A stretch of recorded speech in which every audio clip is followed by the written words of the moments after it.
नमस्कार साथियों, बहुत बहुत स्वागत बंदन अभिनंदन है आपका एक बार फिर वंदे भारत कोचिंग क्लासेस में।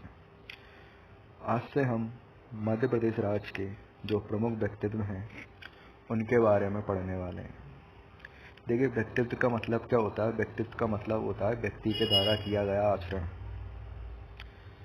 अब व्यक्ति जब किसी विशेष क्षेत्र में कोई आचरण करता है तो हम उसे उसी प्रकार के व्यक्तित्व के तौर पर जानते हैं।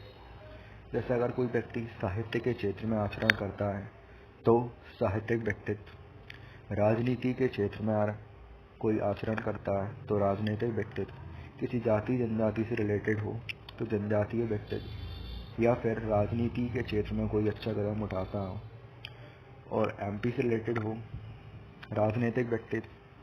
इसी प्रकार फिल्म जगत के क्षेत्र में फिल्म व्यक्तित्व, खेल जगत के क्षेत्र में खेल व्यक्तित्व। फिलहाल हम मध्य प्रदेश राज्य के जो प्रमुख व्यक्तित्व हैं इनके अंतर्गत जो मध्य प्रदेश के साहित्यिक व्यक्तित्व हैं उनके बारे में यहाँ पर चर्चा करेंगे। और साहित्यिक व्यक्तित्व के अंतर्गत हम मध्य प्रदेश के जो प्रमुख साहित्यकार हैं इनके बारे में जानेंगे।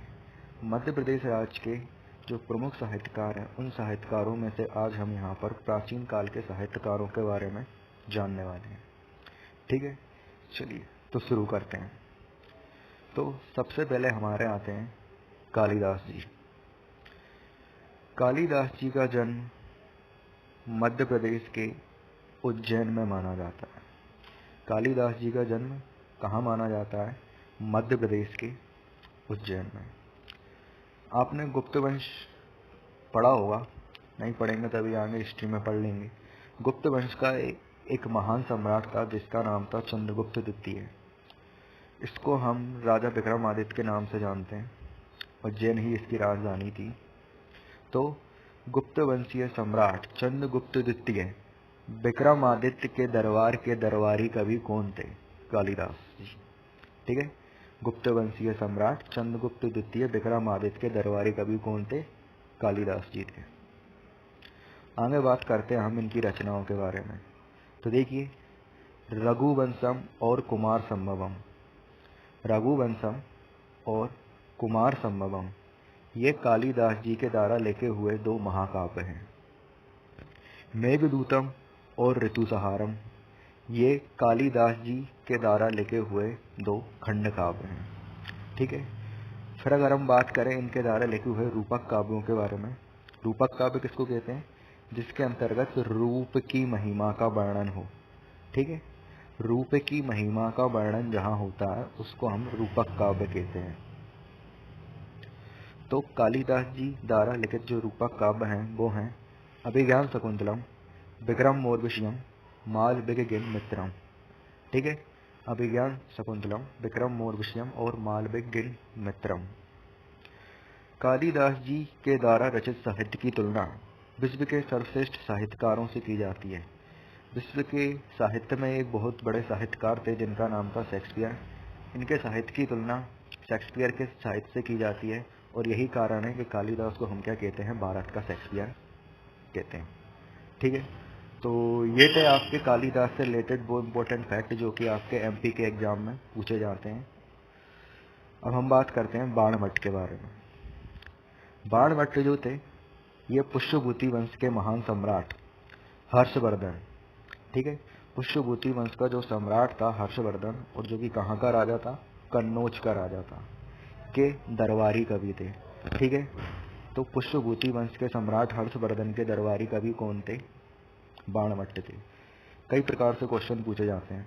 कभी पूछ लिया जाता है मध्य प्रदेश के वो कौन से कवि हैं जो कि हर्षवर्धन के दरबारी कवि रह चुके हैं? बाणभट्ट। या कन्नौज के राजा के दरबारी कवि कौन थे? बाणभट्ट। फिर चलिए आगे बढ़ते हैं, रचनाएं देखते हैं इनकी। इनकी प्रमुख रचनाएं हर्षचरित, कादम्बरी, चंडी शतक और पार्वती परिणय।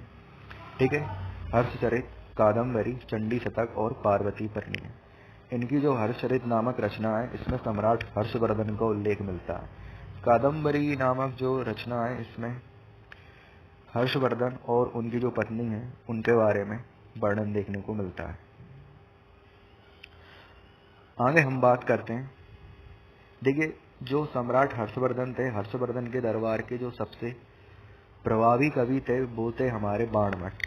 यही कारण है कि हर्षवर्धन ने जो बाणभट्ट हैं उनको वश्यवाणी कवि चक्रवर्ती की उपाधि दी है। ठीक है, वश्यवाणी कवि चक्रवर्ती की उपाधि, मतलब चारों तरफ उन जैसा कवि कोई नहीं हुआ, ऐसा सम्राट हर्षवर्धन का कहना था कि आप जैसा कवि इस जगत में चारों ओर कहीं और दूसरा नहीं होगा। आगे हम बात करते हैं भर्तहरि की। भर्तहरि जो है ये मध्य प्रदेश की बहुत ही फेमस पर्सनैलिटी है। ठीक है, भर्तहरि जो थे आपके, ये न केवल एक कवि थे बल्कि कवि होने के साथ साथ क्या थे, ये एक राजा भी थे। और कहाँ के राजा थे? उज्जैन के राजा थे। तो पहला क्वेश्चन, मध्य प्रदेश के वो कौन से कवि हैं जो कि कवि होने के साथ साथ एक राजा भी थे, या जो साहित्यिक क्षेत्र में और राजनीतिक क्षेत्र में दोनों में थे? कौन से थे? भर्तहरि। फिर अगर हम बात करें भर्तहरि की रचनाओं के बारे में तो श्रृंगार शतक, वैराग्य शतक और नीति शतक। ठीक है, श्रृंगार शतक, वैराग्य शतक और नीति शतक, ये क्या है? इनकी कुछ प्रमुख रचनाएं हैं। फिर इनको क्या कहा जाता है? शतक काव्य का अग्रदूत कहा जाता है।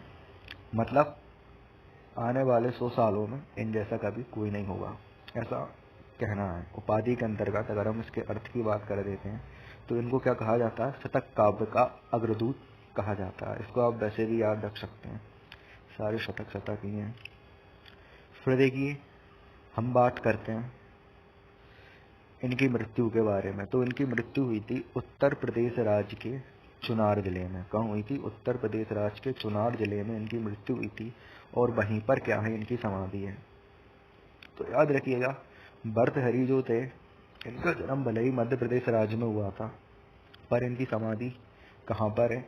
उत्तर प्रदेश के चुनार नामक जिले में। आगे हम बात करते हैं भवभूति के बारे में। भवभूति जो थे ये भी कन्नौज के राजा के दरबारी कवि थे। लेकिन अब आपको यहाँ पे क्या याद रखना है? देखिए, जो आपके भवभूति थे ये कन्नौज के राजा के दरबारी कवि तो थे, लेकिन जिस समय भवभूति थे उस समय कन्नौज का राजा कौन था? यशोवर्मा था। जबकि जिस समय बाणभट्ट कन्नौज के राजा थे उस समय कौन था वहां का राजा? ये देखिए, आप देख सकते हैं, हर्षवर्धन। ठीक है, तो याद रखिएगा। फिर इन्होंने संस्कृत भाषा में, ठीक है, इन्होंने संस्कृत भाषा में 3 नाटक लिखे। इन्होंने संस्कृत भाषा में 3 नाटक लिखे। कौन कौन से? महावीर चरित्र, मालती माधव और उत्तर रामचरितमानस। कौन कौन से? महावीर चरित, मालती माधव और उत्तर रामचरितमानस। ये एग्जाम में पूछा जाता है, इम्पोर्टेंट है। चलिए आगे बात करते हैं।